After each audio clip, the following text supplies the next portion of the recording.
Look, George Santos is no Danny Ocean, allegedly. Today, a House ethics report spent 56 pages detailing a complex web of unlawful activity woven by Santos. The report's thesis is pretty straightforward. It says, quote, Santos sought to fraudulently exploit every aspect of his House candidacy for his own personal financial profit. Santos, according to the report, blatantly stole from his campaign, deceived donors, reported fictitious loans, and told a constant series of lies to his constituents, donors, and staff. The alleged specifics are jaw-dropping, both because of the harebrained nature of so many of Santos's schemes and because of what he allegedly spent those ill-gotten funds on. $6,000 at Ferragamo, the ultra-luxury designer shoe company, may be responsible for these red leather sneakers he wore at the Capitol. $4,000 at Hermes, the French fashion house. Santos allegedly did this while basically being broke. But that's not what he would have had you, the taxpayer, believe. I can say that I did not handle donations in my campaign. Because in one case it says it even went to your personal bank account, roughly $12,000. You bought designer goods, you benefit yourself with a donor's money. Essentially, everything I do, everything I've ever spent in my account is going to be deemed as, oh my God, George Santos stole money. George Santos bought designer clothes. That's what I buy. I mean, I've been a client of the same stores for many years, and if you go through my closet, you'll see. It's not like I amassed and bought all my clothes, all my shoes in the last campaign. There were hotels and taxi bills from Las Vegas charged to his campaign, trips to Atlantic City, casinos where he played pretend as a high roller, charged all that to the campaign too. Makeup at Sephora charged to the campaign. Botox even charged to the campaign. OnlyFans charged to the campaign too. And for those unfamiliar, OnlyFans is a DIY risque site where you can subscribe. It's that last one, the literal thirst traps that are so head-scratching because Santos literally, and I'm not making this up, he said this. Speaking of peel, is it true that you have an OnlyFans page and you can peel a banana with your feet? I don't have one, and it's, I'll indulge you this. I just discovered what OnlyFans was about 3 weeks ago when it was brought up in a discussion in my office. What do you think? And I was oblivious to the whole concept. Oblivious to OnlyFans? Another now proven lie. And despite all of that, Santos is still indignant. On X, he wrote, quote, "It is a disgusting politicized smear that shows the depths of how low our federal government has sunk." Now, Santos today said that he won't seek re-election. It means, at least for now, he can't allegedly spend other people's money to keep up his lifestyle of the rich and famous. But when we hear from him again, and I'm sure that will be soon, don't be surprised if he trades one cringeworthy comparison for another. They come for me, I go right back for them, because I think for far too long they've gotten away with getting along to get along. So no, it's not going to stay that way anymore. I'm going to call them out. You want to call me a liar? I'll call you a sellout. I mean, Mitt Romney, the man goes to the State of the Union of the United States wearing a Ukraine lapel pin, tells me, a Latino gay man, that I shouldn't sit in the front, that I should be in the back. Well, guess what? Rosa Parks didn't sit in the back, and neither am I going to sit in the back. That's just the reality of how it works.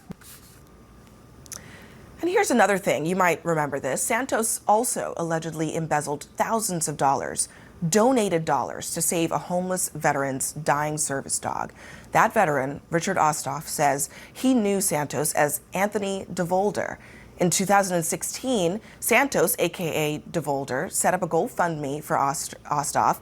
Its purpose was to pay for a $3,000 surgery for his pit bull Sapphire. Now, Ostoff never saw any of that money. Sapphire, sadly, passed away in January 2017, and Mr. Ostoff joins me now from New York. Thank you so much for being here tonight. What's your reaction to just all that has been laid out in black and white on paper from this Ethics Committee report? It's just so much, it's hard to even take it all in. It's almost a vindication tonight, Abby, and Sapphire, she's really probably pretty happy about this too. This poor little girl, she suffered the last 3 or 4 months of her life because he stole money from me and from her. And, That's her right there in the box. That's my little girl. Yeah.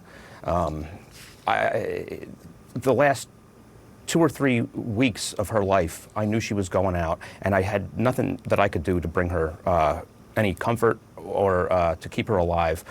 And when she died, it was 3 or 4 weeks before I had another dog. I'm a disabled veteran with PTSD and bipolar disorder, and not having a dog in my life for those couple of weeks, it was devastating to me.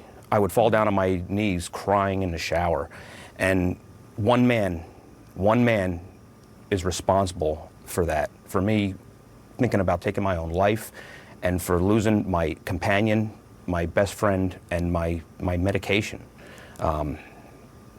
He needs to be in jail, and that's where he's headed. I just saw all the things that he spent money on, all those clothes, Botox, Sephora. I wonder what he spent Sapphire's money on. Probably some makeup, probably a stupid pair of red shoes. And the people of New York 03, they deserve better. He's been an embarrassment to them, and he hasn't done a thing for them. His whole entire stint in Congress has been defending himself from things he should never have been involved with in the first place. Are you shocked that he's even still in Congress? I am. I can't believe that Kevin McCarthy allowed him to stay in Congress as long as he did. We got Mike Johnson now, who is definitely not going to let him go. I can't believe a few Democrats actually didn't vote to have him expelled a couple of weeks ago. It's a shame. This guy is obviously a fraud and a liar. He's actually gone on TV and said that I lied and that my story is fake, that people had made me up, that I'm a fake veteran, that he didn't rip off of. I'm here, George. I'm a real person. I have a DD-214 to show it. I have medals to show it. I have a dog right here who isn't with me anymore, thanks to you. What do you have to show for it, George? A whole bunch of lies. You keep embarrassing yourself every time you come on TV and you try to defend yourself. Just stop. Like Mitt Romney said, be quiet, sit in the back. Richard Osthoff, I'm sorry. I can't say that enough. Sorry about the loss of your dog and your companion, but thank Thanks, you for Abby. joining us tonight. Well, thank you for allowing me to come out here and to have a voice. And this needs to be said. He makes himself look bad enough, and he's trying to hide how bad he made himself, with what he did to me. I'm going to keep haunting him, and I'm going to be at all of his court appearances, and I'm not going to shut up, and I'm going to let him know, and I'm going to let everybody know what he did until he's behind bars. And he's got to start selling off some of those Joker clothes that he wears, because prison commissary is not cheap. He's going to need to have some money in his bank account to be able to pay for ramen noodles and crackers. Good luck in jail, George. Thank you so much. Thanks, Abby.